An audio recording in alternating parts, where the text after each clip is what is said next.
realimentação negativa realmente faz diferença? E aí, moçada, beleza?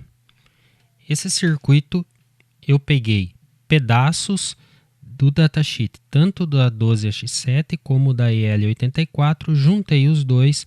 Não quer dizer que vai dar um bom amplificador, é apenas para estudo.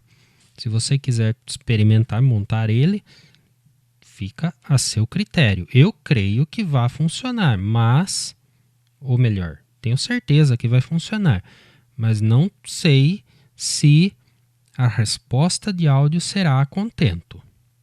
Outra coisa, esse tema será revisitado em breve, porque eu vou fazer uma análise real. Aqui, hoje, é uma análise meramente no simulador, mas que nós vamos tirar algumas conclusões interessantes. E já dando a resposta logo no começo, para não fazer nenhum suspense. Sim, a realimentação negativa faz diferença. Inclusive, há alguns projetos de amplificadores para som profissional, amplificadores de áudio para instrumentos, guitarra, né, por exemplo, baixo, que tem chave seletora de realimentação ou não realimentação. Bom, começando, eu vou dar uma passada rápida no circuito para você entender o que acontece. Aqui, nada de espetacular, é apenas vários geradores de função, cada um numa frequência diferente, todos em frequências múltiplas para simular as harmônicas. E entrei em apenas uma metade da 12AX7. Ela está trabalhando como uma amplificadora convencional, nada de especial, entrada na grade. A parte de baixo, no catodo, está com dois resistores, aqui está dividido porque o RK é o resistor de catodo e o R2 participa, claro, da polarização de catodo, mas também como um divisor para a entrada da realimentação que acontece no catodo. Então, a entrada do sinal é na grade e a entrada de realimentação no catodo. É algo bastante comum, inclusive. O capacitor CK aqui é o capacitor de polarização de catodo, estabilização aqui. Se não colocar ele, as coisas são um pouco mais radicais aqui na realimentação.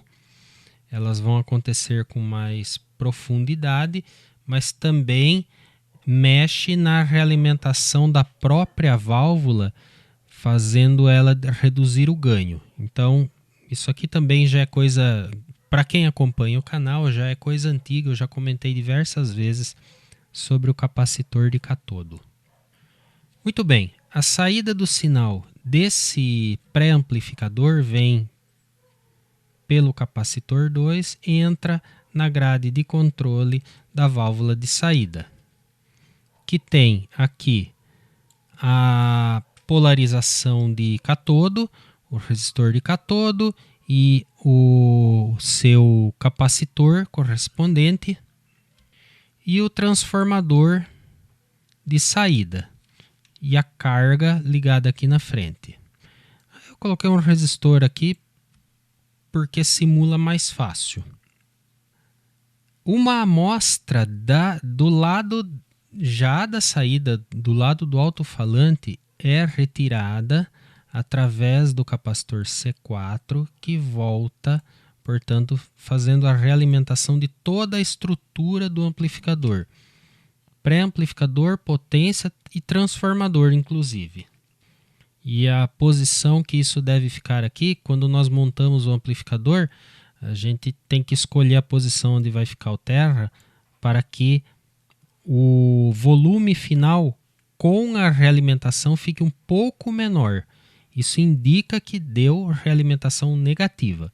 Se eu errar e colocar ao contrário e eu perceber que o volume ficou um pouco maior, Ele vai tender à oscilação e pode inclusive apitar, e vai ser um barulho, você vai perceber que está errado. Ele vai ficar muito instável. Circuitos acessórios aqui, polarização de grade de blindagem do pentodo de saída, nada de espetacular. E na fonte de alimentação tem o mais B aqui fazendo a alimentação da potência e depois um filtro, um meio pi aqui fazendo a alimentação do pré-amplificador, também muito tradicional em circuitos amplificadores, isso para dividir a alimentação aqui em duas partes para que não ocorra realimentação de áudio através do circuito de fonte. Assim eu tenho uma fonte mais estável onde é mais sensível. Muito bem, explicado o circuito agora, né, fazendo a ressalva de novo. Não sei se esse circuito na prática vai funcionar a contento. Com certeza funciona, mas talvez tenha que alterar algum componente. A ideia da montagem aqui é para o que nós estamos fazendo agora, que é a simulação. Muito bem, a entrada aqui eu coloquei o seguinte. Eu coloquei senoide 30 mV RMS a 50 Hz. No segundo, 15 mV, metade, a 100 Hz. Essa é a segunda harmônica já, dos 50 Hz. Frequência muito baixa, sim, porque o simulador funciona melhor com frequência baixa do que com frequência alta. Frequência muito alta dá muito processamento no processador da máquina aqui e ele começa a não funcionar mais, tá? Por isso, esse motivo. E depois foi subindo de 50 em 50 Hz, derrubando a tensão RMS, para ter alguma coisa parecida com a frequência principal e suas harmônicas, que seria um áudio, alguma coisa, uma nota musical talvez. E no fim, veja bem, não tem realimentação ainda. No fim, o resultado ficou assim. Esse é o resultado da soma de tudo que está entrando aqui, sendo que em amarelo é a entrada, seria a nota musical, e em roxo a saída, que seria a parte amplificada. Você vê que é tudo muito parecido, não é igual, mas é muito parecido. Não estamos na mesma escala. Se eu encontrar aqui, por exemplo, um ponto aqui, eu vejo que esse desenho aqui tem a tendência de seguir essa linha, o desenho da entrada, e o desenho da saída tem a tendência de seguir isso. Então, existe uma certa distorção que aconteceu aí nas harmônicas, nos múltiplos. Agora veja só, eu vou ligar a realimentação.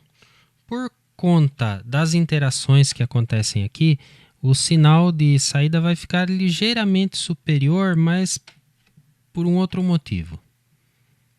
Veja só, dá a impressão que o sinal ficou um pouco maior. Dá a impressão.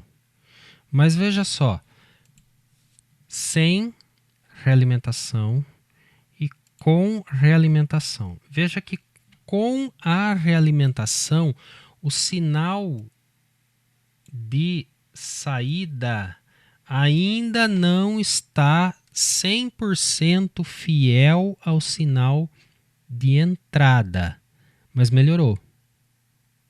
E para aqueles ouvidos mais sensíveis, para aquele ouvido mais musical, aquela pessoa treinada profissionalmente na música, ou que tem uma cuidade, né? Cuidado é uma palavra chique, que tem aquele ouvido que sente diferenças, vai perceber que aconteceu alguma coisa que mudou a resposta do amplificador e quando eu falo em questão aí da resposta harmônica dele.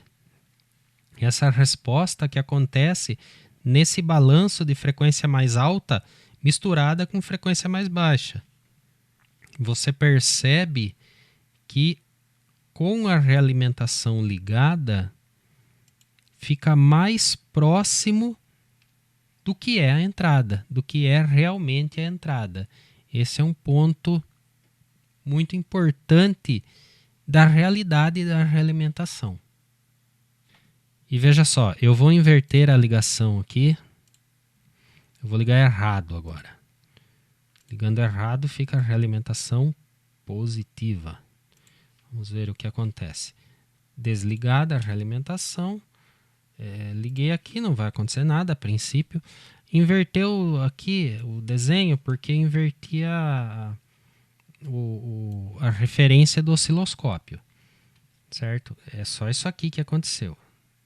Desinverti a referência, voltou ao normal. Mas agora eu vou ligar a realimentação e bagunçou. O amplificador está tendendo a oscilação, ele vai apitar. Nesse caso aqui ele já está apitando, porque ele ficou com um desenho muito diferente, muito estranho. E veja, mesmo puxando a referência do osciloscópio, você vê que ele mudou o desenho. Ele pronunciou mais essa parte, né? Estou falando dessa parte aqui, dessa variação maior, ficou bem diferente. As variações menores não ficaram iguais. Quer dizer, aqui ele já está pecando mesmo. Provavelmente, se eu aumentar a amplitude da entrada, isso aqui vai distorcer mais ainda. Mas a ideia é essa, certo? Era mostrar que a realimentação negativa realmente faz diferença. E se você procurar em literaturas, você vai encontrar até quais são as harmônicas que são mais corrigidas com relação à realimentação. Quando você quer uma correção maior, quando você não quer a correção, você quer aplicar um efeito de distorção de propósito, aí tira a realimentação ou faz uma realimentação muito mais forte, certo? Aí é para brincar com o áudio, né? Para criar os efeitos. Mas para um sistema de alta fidelidade, isso aqui é uma questão a se observar. E vão me perguntar com certeza, que cálculo eu faço para resolver isso? E aqui eu digo novamente o seguinte: você vai até encontrar algum cálculo, mas quem vai te dizer qual é o valor ideal desse capacitor aqui? E qual é o valor ideal desse divisor resistivo aqui? É o seu ouvido. E se você for mais preciosista, vai ser o seu osciloscópio. Cada circuito é um circuito, cada válvula tem uma capacitância interna diferente, tem uma resposta ligeiramente diferente de acordo com o fabricante, de acordo com a idade dela, o tempo de vida. Então, não existe um valor exato. O valor correto é aquele que agrada ao seu ouvido. Deixa eu só desenhar corretamente de novo. Que aqui a realimentação ficou positiva. Voltando, é assim que funcionou bem. E como eu disse, vamos revisitar isso para, no futuro próximo, fazer uma análise em um circuito real com componentes reais, osciloscópio, gerador de função ou uma música um tom, de repente, pegar, a esposa tem um teclado, de repente pegar algumas notas musicais do teclado que gerem algumas notas que naturalmente têm as suas harmônicas associadas, e observar o que acontece com realimentação, sem realimentação, para a gente brincar e para nós conhecermos um pouco mais disso daí, dessa beleza que é o áudio, e no caso o áudio valvulado. Tudo bem? Então, os recados finais de sempre: o nosso curso de eletrônica valvular, link está aí na descrição. Assim que possível, sairá o curso de rádio superheteródino, estamos gravando.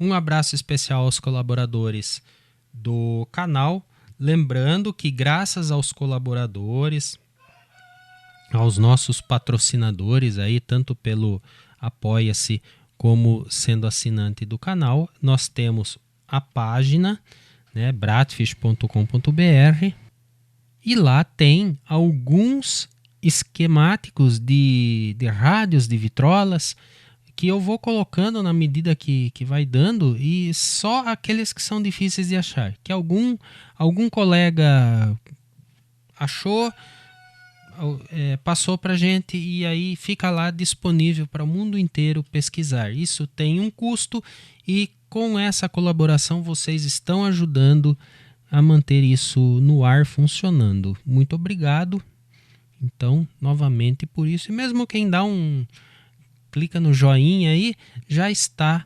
colaborando, certo? Então, muito obrigado e até a próxima.